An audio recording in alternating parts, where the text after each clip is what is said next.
Finally, we have Stonehenge. Now, Stonehenge has a name which tells us exactly what we're going to be looking at. It's a henge, a megalithic stone circle surrounded by a ditch, which is there, but you can't see it right now. And stone. It's a stone circle, is the fancy, it's basically what it's saying. And it's built in several stages over hundreds of years. We see there's a ditch in that first illustration at the top.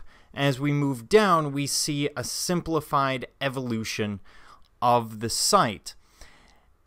It's not built at once, and it's unclear whether there ever was sort of a central plan to it, or whether subsequent generations are altering the plan for their own purposes. Now, the stone circle, especially in the center, is not as simple as it looks. It's not as simple as two blocks with another one over the top. In fact, what you're seeing is a mortise and tenon construction. So there are little holes cut in the lintels, the horizontal pieces, and there are tenons left in the uprights, or the posts. So it is more complex than what we would first assume. And what we have is this circle built of sandstone and volcanic rocks, which derive from sites around 20 miles away. And scholars have estimated it would have taken 1,100 men 5.5 years to bring these stones to the site. Now, we're still arguing over how they got there. Some people believe they used rafts along rivers. Some people believe they used rollers. Some people believe the stones are from much closer or much further away. There's a lot of argument about Stonehenge. It's what makes it such an enigma. Adding to that, we had hundreds of years of people coming in and chipping off parts of it or taking pieces of it, either to build homes or as souvenirs.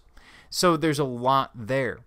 One of the things that we can say it definitely is not is this is not a druidic site or a druid site. We see every summer at the summer solstice or at the winter solstice collections of people calling themselves neo-druids coming to the site and worshiping the sun. There's no evidence for that, and the biggest problem with that is there were no druids in England when Stonehenge was built, so it clearly isn't a druid site. They won't show up for another 1,000 years or more. The context is very much shrouded in mystery. We don't know entirely why it was built, but we do know some things about it. We know that it is more than likely a solar calendar, and it may have functioned as a lunar calendar as well. Now, just to give you some idea here, what we have is something called the heel stone right here.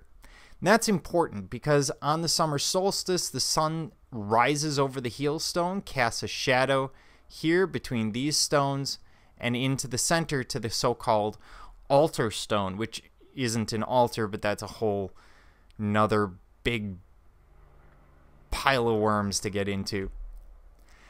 And as the sun hits that altar stone, it symbolizes the summer solstice. Now, again, just like New Grange, it's not that difficult to lay out something to show us the summer solstice.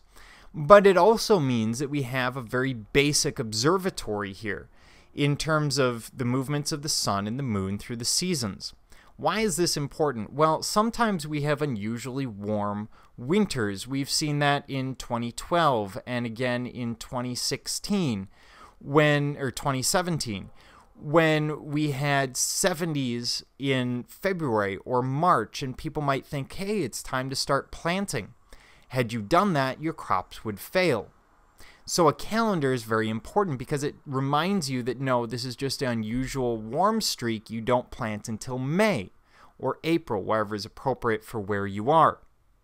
So it becomes very important. It's an important function. And it's possible that what we have is a site that had multiple functions, maybe functioning differently for different generations, as a calendar to one, but maybe a burial site to another. By the way, the altar stone is called the altar stone because currently it's laying down in the center, and originally people assumed that that meant that was there for sacrifice. But in fact, we don't have evidence for human sacrifice there, and we have evidence that the so-called altar stone was upright, which causes a bit of an issue with the whole pesky, the body slipping off of it when you're trying to sacrifice them. So, what we have is a lot of ancient construction. We've gone through time from about 30,000 BCE up until about 1500 BCE and covered much of Europe and the Near East. Now we're going to be moving to specific societies as we move forward. Next will be the ancient Near East.